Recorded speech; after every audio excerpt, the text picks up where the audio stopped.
Hey Cubs, it's Lynxy, and welcome back to Beacon Pines. I unfortunately forgot to record the intro, but just wanted to say that everything you need is in the description below if you'd like to purchase the game for yourself.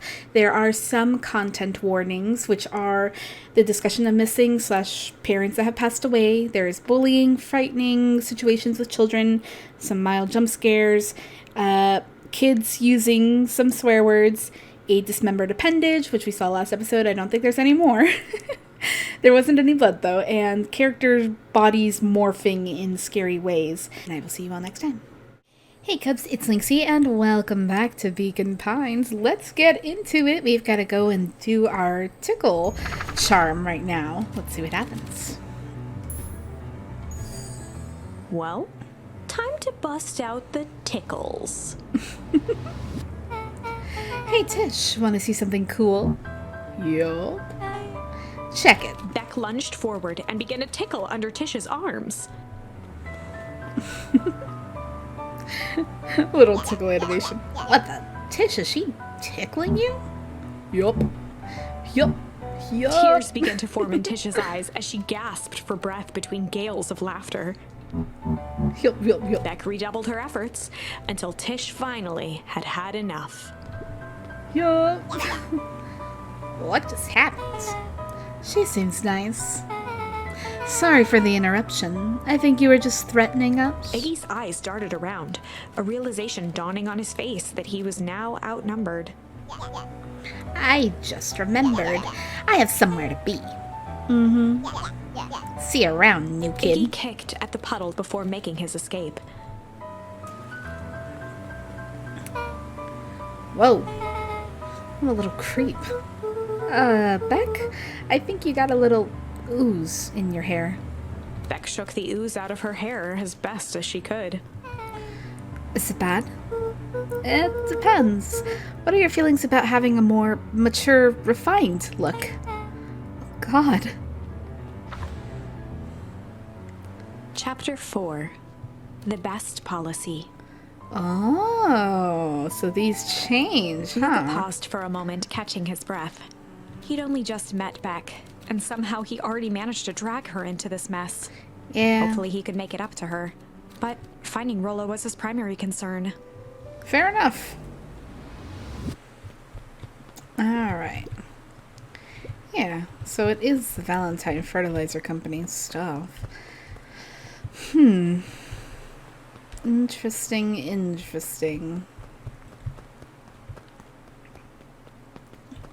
Oh! Luca, what the hell are you doing out here? And why did a kid with gray hair just run past us in a panic? Roxy and Fitz looked drained. It was clear they'd spent all day searching. That's Beck. I don't care who she is. What happened? We were just helping look for Rollo. Luca, I need you to start telling me the truth. Roxy's temper could often be dismissed as the impatience of an older sibling. But this was the most intense Luca had ever seen her. Her eyes were wild and unfocused, looking straight through Luca. We're running out of time. In a torrent of rambled words and tears, Luca broke down. Rollo and I were just playing in Weepwood yesterday. We were investigating lights at the old Valentine warehouse. Someone was there in a strange suit, and we hid in the dumpster, and a heavy bag dropped on us, and I think it was a body. And so we ran, but we got split up, and I ran home, and it's all my fault, and now my best friend may never come back. Wow. Wow. Roxy, still exhausted and angry, softened briefly as her eyes hunted the ground in thought. With a determined sigh, she looked up at Luca. It's not your fault, Luca. Rollo's gonna be okay, I promise. Roxy drew herself up. I'm gonna fix this. Luca, go home. But I want to help. This is too dangerous for a kid. I can't just sit around. I have to do something. Roxy tried to think of the safest place to send Luca. You go back to that little tree house you two like to play in. Wait there in case Rollo shows up. Sound like a plan? Luca wiped his cheeks and gave a quick nod. You did the right thing telling me the truth. Now scoot. You really believe his story? What other option do we have? Things have been strange around here, leading up to the festival. My dad has been acting weird lately. Well, weirder than normal. Looking into the puddle, Roxy rubbed her arms to warm up. Why is it so cold here?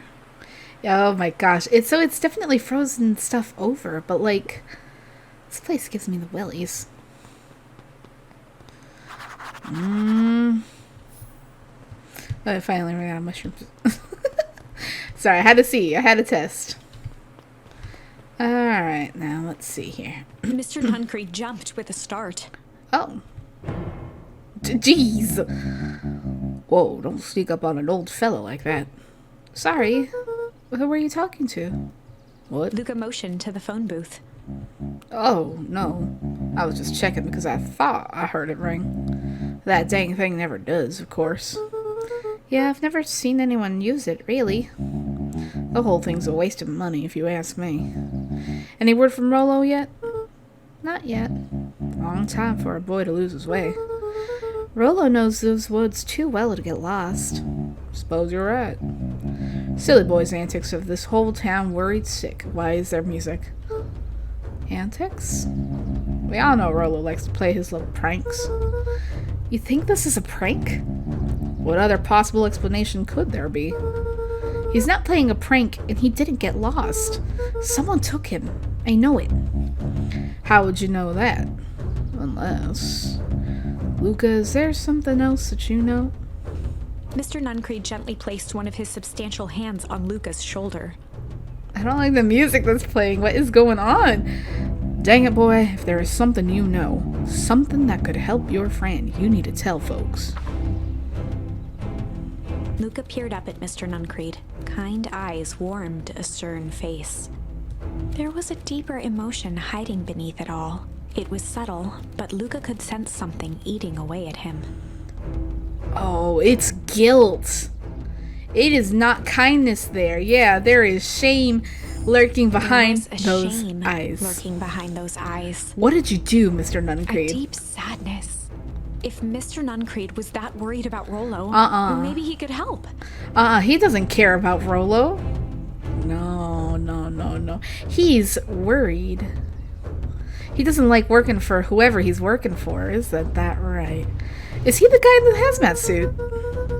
I suppose he could be. They're about the same size, I think. Yesterday, Rollo and I were messing around at the old Valentine warehouse. Mr. Nuncreed raised an eyebrow.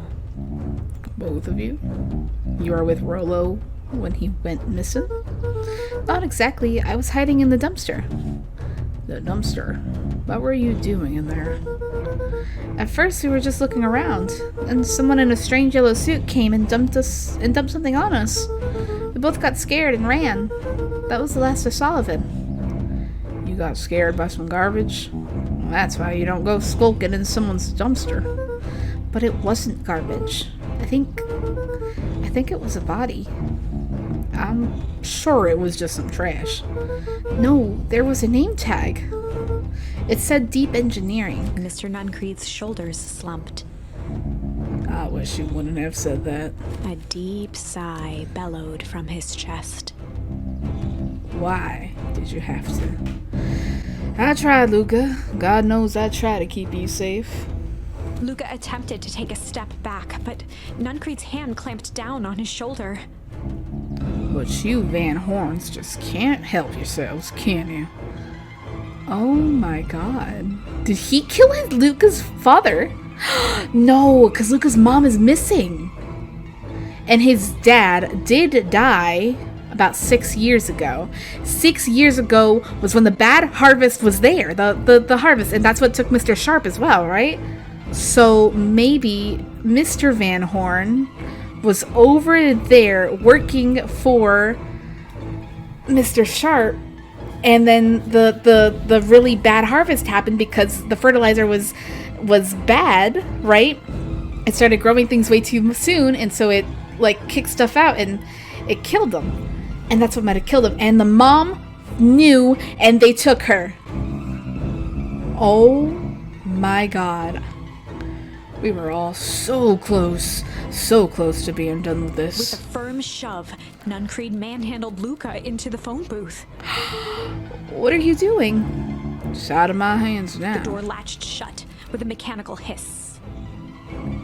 Shit.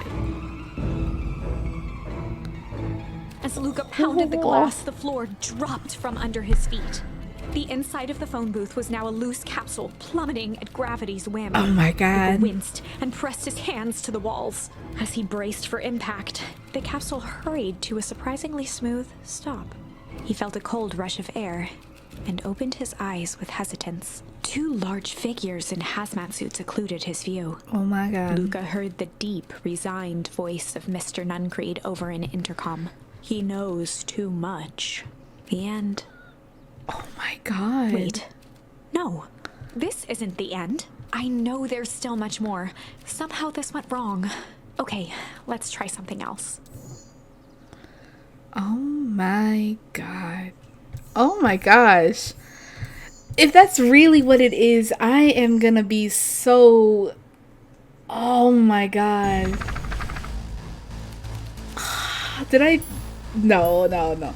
It can't be that straightforward, but is it? This is a story about struggle. Luca could hear a machine humming somewhere nearby. He felt around wildly, searching for something, anything that could help. His hands found a hard object, maybe a tile? He yanked it free, lifting the cold stone. Let me go!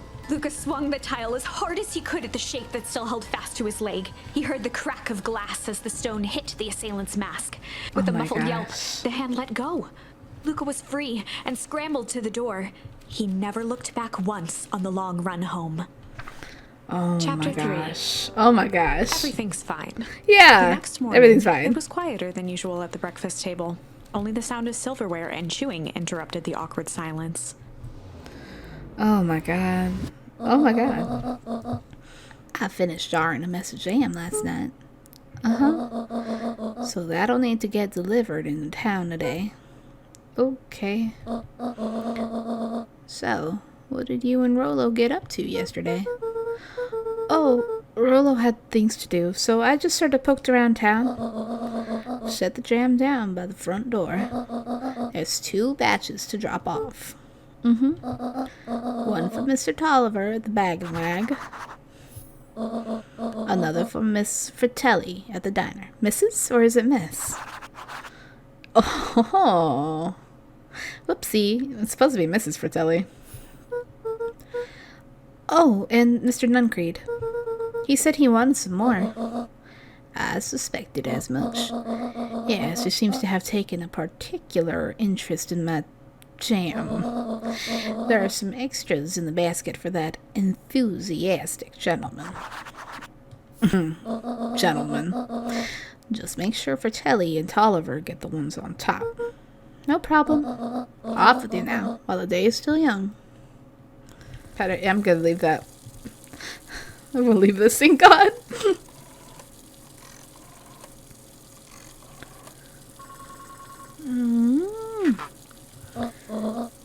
Hello, it's Juniper Hartford. Before you hang up, just hear me out. I have a business proposition. The simple matter is we both have the same problem that needs solving. Very well. We can meet tonight. So this must be the business proposition that Tolliver was talking about before in the other scenario. In which case... Oh, it's so good to see Rollo again. Poor baby boy.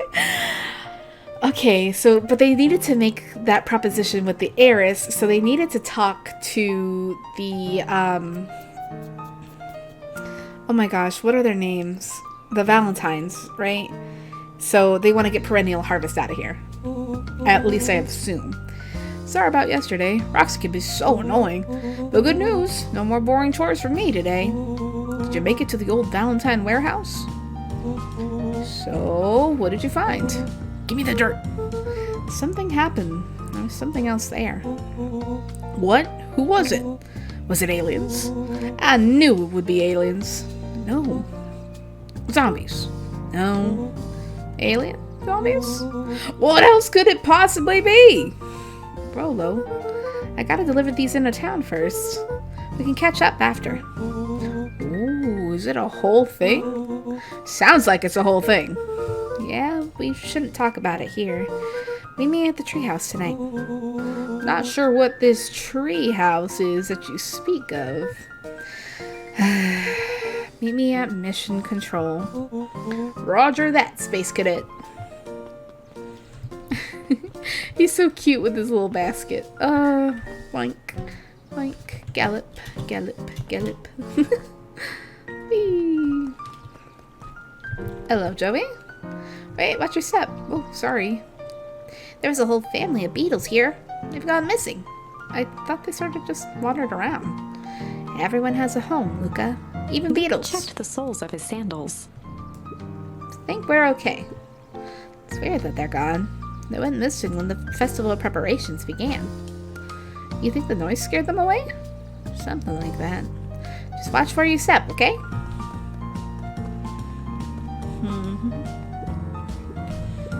Do you think jam would make good bait? Guess it depends on what you're trying to catch. At this point, anything. So cute. You can tell those jerks it doesn't matter how many boxes they pile up. I ain't moving.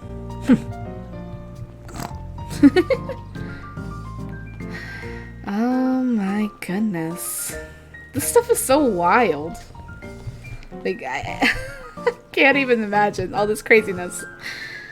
Mr. Wilder, I trust you have time to chat. Eris Valentine, oldest of Sharper Valentine's children, and heir to the Valentine fortune. Had a way of making questions seem like demands. Certainly. What seems to be the problem? Mr. Wilder had learned to assume that if he was hearing from Eris, it was because she had taken issue with something he had put in the paper. I couldn't help but notice that the front page of this morning's paper was consumed with stories about this silly festival. Well, yes, that is the news of the day. But there was no mention of the museum, nor the foundation through which it was endowed. I'm sorry, Miss Valentine. My readers are more so interested in this town's future rather than any one family in particular. There was a time, Mr. Wilder, when the goings-on of my family was the only thing this town cared about. Well, things change, ma'am. And you know, change is dangerous. If you finish that thought, I will make that monocle a permanent fixture of your anatomy. My apologies. Good day, Miss Valentine. Did I give you the impression this conversation was finished? Mr. Wilder averted his gaze and began to polish his monocle. Well, good day, Mr. Wilder.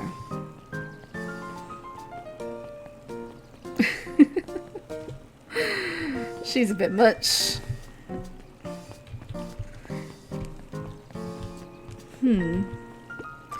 Anger from the past, mistakes not yet made, and a glimmering hope for the future. He carried them all in equal parts everywhere he went. Oh heavens, what a burden to bear.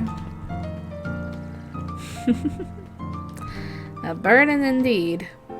How do you keep the ice cream cold? We keep them on ice. Where do you get the ice from? I don't know, somewhere cold. How do they keep somewhere cold? Cold. Look, Bert, do you want some ice cream or not? No, I'm good.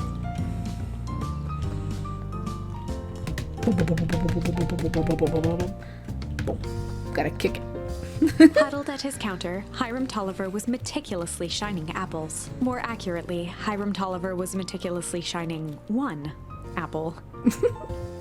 Hello? Yeah. With a yelp, Mr. Tolliver fumbled the apple, flailing at the air as it fell. Oh, sorry. No bother, no bother. He leaned forward and lowered his voice. I see you have something for me. Yeah, Gran had some jam. I'm supposed to give you? He leaned in a bit further. Jam? Yeah, these ones on top? She wrote your name on them. Mr. Tolliver leaned back, speaking loud enough for anyone to hear.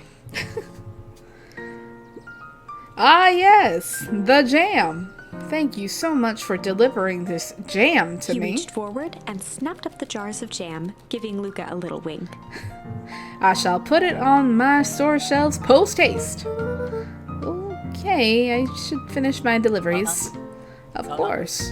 Of course. He leaned in for a final whisper. Of course.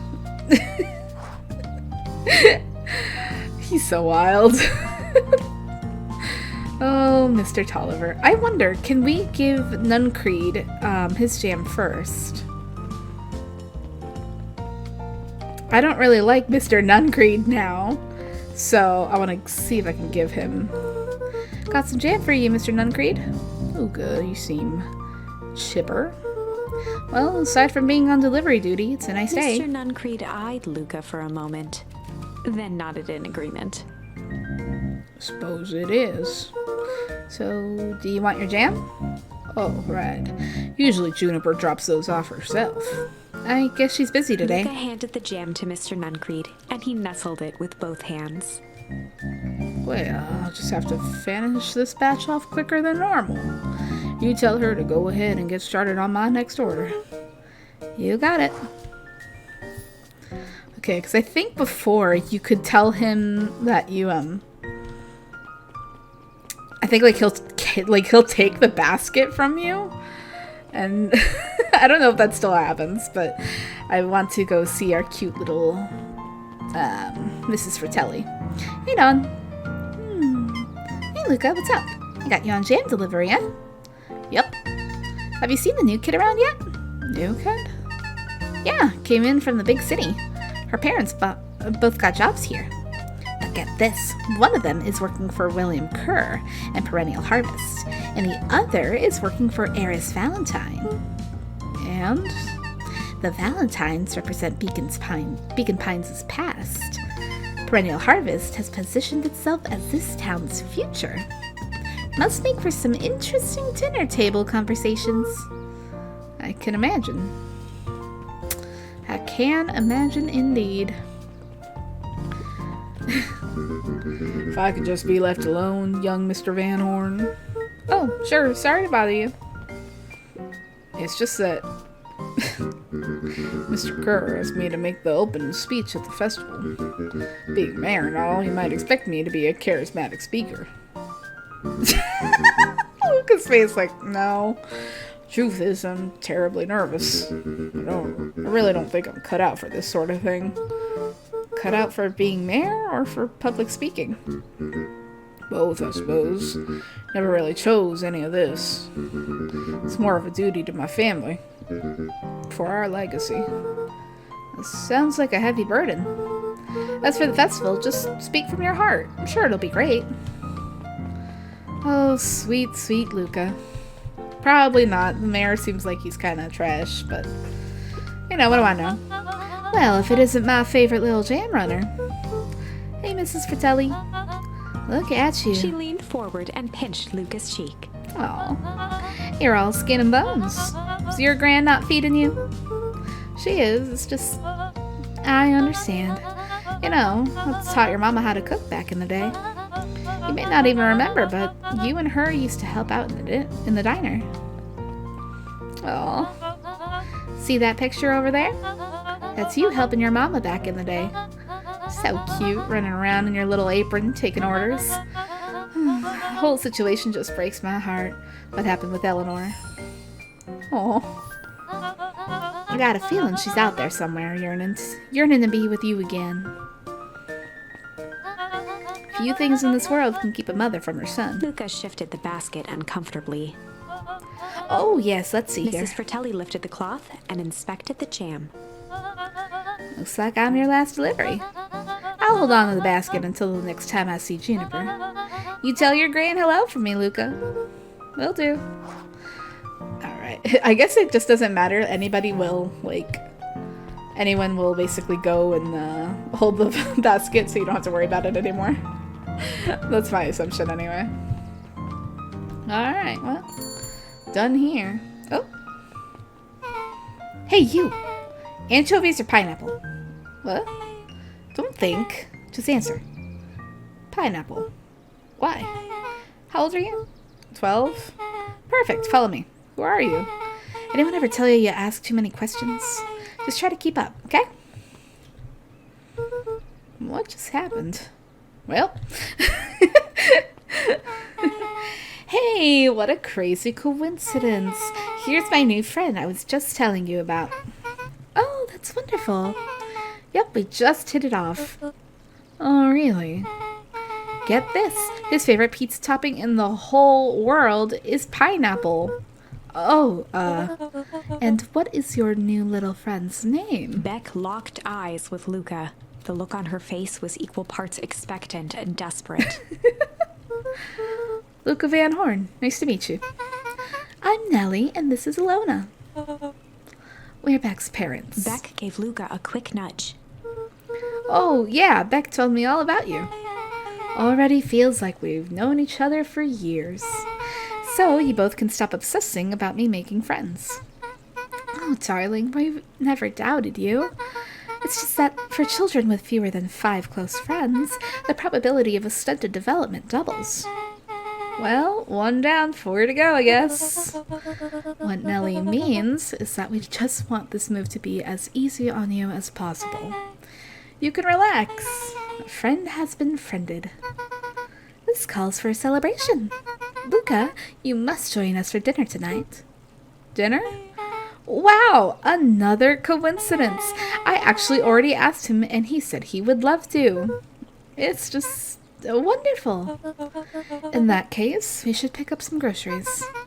You two don't get into too much trouble now. They're so pretty. I love them. Wow, can't believe that worked. Thanks a ton.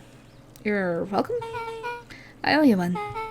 My moms are great and all, but they can be a bit much sometimes. Our house is the little cottage next to that big mansion place. Wait, you live on the Valentine estate? Yeah, that's the spot. Meet me by their big creepy gate. Don't be late, or I'm back to square one on this whole friend grift. Great, see you there. Beck is so cute too. Oh my goodness. We've got a lot of charms. Look at this. Wow. I'm wondering when some of these will actually come into play. Because right now it just looks like, you know, we've only used a couple of them. Oh, that's so crazy though. Okay, so there's like stuff leaking into the water, I think. And it's making everything super cold, and that's why all the bugs are gone, because it's too cold for them lately. If I had to guess? Huh. As well. Man. Oh, hello. Good morning, Jeff. What's so good about it? Another day further down the tubes, if you ask me. Come on now, it's not all bad. Festival's coming up. Festival. Old man Valentine used to put on cockamamie shindigs all the time. And where did that get us? Well, it's Perennial Harvest putting on this one. And they're doing it for the whole town. As far as I see it, the difference between the old Valentine Company and this new Perennial Harvest outfit... Jeff dug through his pockets for a bit. ...is the difference between this empty soup can and this brown banana. But those are both garbage. Exactly. Only he a hoot. Kinda... Weird stuff going on at the old Valentine warehouse. Can't say I know anything about the old warehouse, but empty hives don't stay empty for long. Huh? Kato motioned to the book in front of him. The more I read about bees, the more similarities I see with people. If a hive collapses and fails, it doesn't stay empty for long. New queen will set up shop pretty quickly. So you're saying it would make sense for someone new to start using the warehouse? Nature abhors a vacuum. What? Hey, Jace. Oh, hey, Luca. Have you seen this new issue of Hank Atomic? Not yet. No spoilers, please. It's awesome. It's a flashback. No spoilers, please. We get to see how mild-mannered Henry Adams becomes. Hank Atomic, man of space justice. Jace, no spoilers. Oh, sorry. My point is, you're gonna love it. All right, Jace, catch you later. Roger that, Space Cadet. It's so cute. Nun Creed. But who else in this town is bad, I wonder? Can I go back in there? Oh. Oh there, little buddy. What brings you to this neck of the woods? Oh, I was just wandering around a bit. Wandering? How wonderful! Children and their wonderful wandering. Oh, to be young. Anyways, I can't let you pass just now. Top secret business that way. Mr. Kerr winked with a wry smile. I'm just yanking your chain. Perennial Harvest is just making a few improvements. He gave Luca an energetic thump on the shoulder. Better head home now. Our harvest awaits. Okay, but what if I go back? Alright, you little rascal. Better head home now. Okay, but what if I go once more time? Okay. I had to see what happens. There we go. So, who all lives in that house? Eris and Gus Valentine grew up there, and Solomon moved in a few years back. The creepy little kid in the vest? That sounds like the one. So just 3 people live in that huge thing? Bet a bunch of shady stuff happens all the time in a place like that. Not really. The Valentines pretty much keep to themselves. So it's empty and boring? Pretty much. What a waste. My mom says that it used to be way busier, back before Sharper died. Before the foul harvest. Okay, that's like the 5th time someone's mentioned this foul harvest thing. And you all use that same ominous tone. Eventually, you're going to explain to me how that harvest got all fouled up. But we can't keep my parents waiting anymore. This way.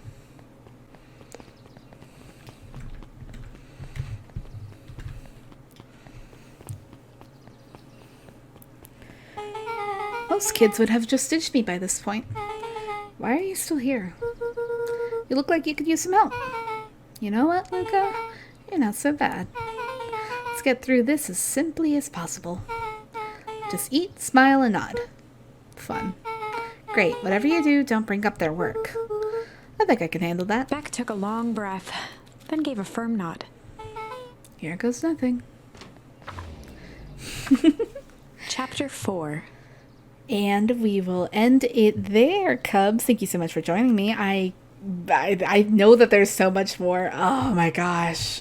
Oh, we didn't cover quite a bit in the last episode. In this one, oh my goodness. It's a lot. It's a lot, but I'm so excited to see the rest of it because how does this all end? You know? I will see you all next time. Remember that everything you need is in the description if you want to get the game for yourself. And I will see you all next time. Remember to stay happy, healthy, and safe, Cubs. Bye!